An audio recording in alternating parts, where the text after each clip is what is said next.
আরও একটি সারাদিনের নতুন গল্প শোনার জন্য আপনাদের প্রত্যেককে অনুরোধ রইল। আজকে যেগুলি আমার সাথে দেখবেন, হয়তো অনেকেই ছোটবেলা ফিরে পাবেন, অথবা আমার মতো নতুন করে গ্রাম বাংলাকে চিনবেন। নমস্কার প্রিয় বন্ধুরা, সবাই কেমন আছেন? আমি দেবলীনা, আমার ছোট্ট একটি ব্লগে আপনাদের সবাইকে স্বাগত জানাই। গত রবিবার ছিল এখানে মনসা পুজোর ভাসান উৎসব, মানে ভেলা ভাসানো। ভাদ্র মাসের যে কোনো শনিবার বা মঙ্গলবার করে মনসা পুজো হয়ে থাকে বিভিন্ন গ্রামে, এবং এইভাবেই পরের দিনকে মা মনসাকে ভাসান দেওয়া হয়। এইভাবে ঠিক সাজিয়ে সবাই মিলে মজা করতে করতে, আনন্দ করতে করতে, নাচ করতে করতে মা মনসা দেবীকে ভাসিয়ে দিয়ে আসে। তবে অন্যান্য পূজার মতো কিন্তু এটি ভাসান নয়, এখানে মা মনসাকে ভেলা করে ভাসানো হয়। তাই মনসা পূজার পরের দিনকে বলা হয় ভেলা ভাসানো উৎসব। মা মনসার কোপ যখন লক্ষিন্দর পেয়েছিলেন, তখন বেহুলা লক্ষিন্দরকে ভেলা করেই ভাসিয়েছিলেন নদীতে। আবার এটাও প্রচলিত আছে যে গ্রামেগঞ্জে প্রকৃতি যেরকম সুন্দর, সেই সুন্দরের মধ্যেও কিন্তু একটু ভয়ের ব্যাপার থেকেই থাকে। আমি কি বলছি বুঝতে পারছেন তো? হ্যাঁ, সেই ভয় এবং ভক্তি সব রকম মিশিয়ে এখানে ভাদ্র মাসে এই মঙ্গল আর শনিবার করেই কিন্তু এই মা মনসাকে পূজা দেওয়া হয়। আশেপাশে যত গ্রাম আছে সব ভেলা ভাসানো কিন্তু ফলতা নদীতেই হয়। চলুন তাহলে আমাদের সাথে ঘুরে আসবেন, একটু ফলতা নদীর ধার থেকে ভেলা ভাসানো দেখে আসবেন। পুরো ব্লগটা অবশ্যই করে সাথে থাকুন। খুব বৃষ্টি হয় জানেন তো ভাবলাম বেরোতেই পারবো না, কিন্তু বৃষ্টিটা থেমে যেতে আমরা আবার বেরোনো শুরু করলাম। তো যথারীতি আজকে কিন্তু আমরা সোজা পথে যাইনি, গিয়েছি উল্টো পথে, মানে নৈনান ঘুরে গিয়েছি, এবং সেখানে কিছু জিনিসও আপনাদেরকে দেখাবো। এইটা হলো আমাদের একটা বড় মোড়। এই মোড় থেকে আমরা ডান দিকে বেঁকে গেছিলাম। হ্যাঁ, এই রাস্তাটাই গেছে নৈনানের দিকে, আর এই রাস্তাটা বেশ চওড়া, সুন্দর, আর চারিদিকে এরকম সবুজ তো আছেই। আর চলুন আমরা আস্তে আস্তে এগোই। আর এটি হলো খান্দালিয়ার মোড়। এখানে বেশ সুন্দর একটি মন্দির আছে, আমার বর বলছিল আসবো একদিন। চলে এলাম। এটি হলো কলাতলা হাট। এখানে খুব ভালো বাজার আছে জানেন তো, একদিন আপনাদের দেখাবো। তো এদিকে সেক্টরের মধ্যে আমরা প্রায় চলে এলাম। এখানে দেখুন লেখা আছে ওয়েলকাম।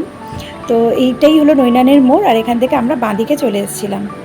এখানেও পোলের ওপরে কিছুজন বসে নদীর মাছ নিয়ে। এগুলো কিন্তু বরফ দেওয়া মাছ নয়, একদমই টাটকা ইলিশ।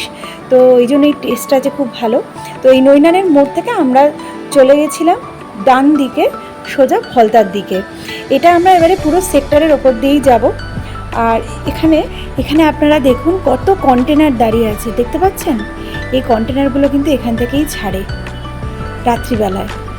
আর তারপরে আমরা কিছুটা দূর যাওয়ার পরেই দেখতে পেলাম পুজোর প্যান্ডেলও হয়ে গেছে। এটা 1 নম্বর গেট। আর এখানে যে লাল লাল বাসগুলো দেখছেন, মিনি বাস, এগুলো হচ্ছে আমাদের ডায়মন্ড হারবার, রায়দিঘি, মন্দির বাজার, লক্ষ্মীকান্তপুর পর্যন্ত যায়। আর দেখুন কত বড় উঁচু পাঁচিল, যেন সেই চীনের প্রাচীর। তো একটু সন্ধে নেমে এসেছিল, আর দেখুন কি ভিড় হয়েছে। আর এই দিকে যে ডান দিকের যে রাস্তাটা, ওখানেও আর একটা প্রসেশন আসছিল বুঝলেন, ভাসান দেওয়ার জন্য। তো আমরা ওদিকেও যেতে পারিনি, আর এইদিকে সোজা চলে এসেছিলাম। খুব ভিড় হয়েছিল, আর বাইক নিয়ে তো সত্যি অসুবিধা হচ্ছিলোই। আর আকাশটা না একদম পুরো কালো হয়ে আসছিলো জানেন তো। তবুও তার মধ্যে যতটুকু পেরেছি আমি কভার করার চেষ্টা করেছি। আর এটি হলো রিচ রিভিয়ারা, যে হোটেলটার কথা বলছিলাম সেইটা ফলতার একদম নদীর ধারেই আছে। খুব ভালো লাগবে এখানে এলে, আপনারা সময় মতো করে চলে আসতে পারেন। এখানে খুব ভিড় হয়েছিল, আর তার সাথে কালো মেঘ একদম আকাশ ছেয়ে গেছিলো। ও যেহেতু লম্বা ভালোভাবে তুলতে পারতো, আমি তো ভিড়ের মধ্যেই ঘেঁটে ঘ হয়ে যাচ্ছিলাম। তবুও দেখুন একটু হলেও আমি তুলতে পেরেছি। খুব সুন্দর লাগছিল।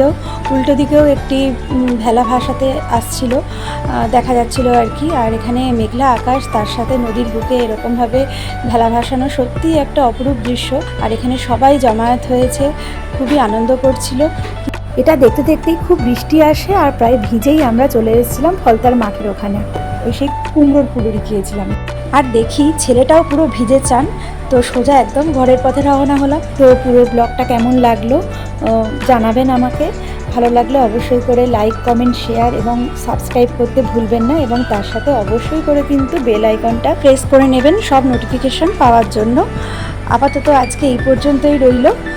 পরে একটি অন্য ব্লগে আপনাদের সাথে অবশ্যই করে দেখা হবে। আপনারা সবাই খুব ভালো থাকবেন, সুস্থ থাকবেন। টাটা।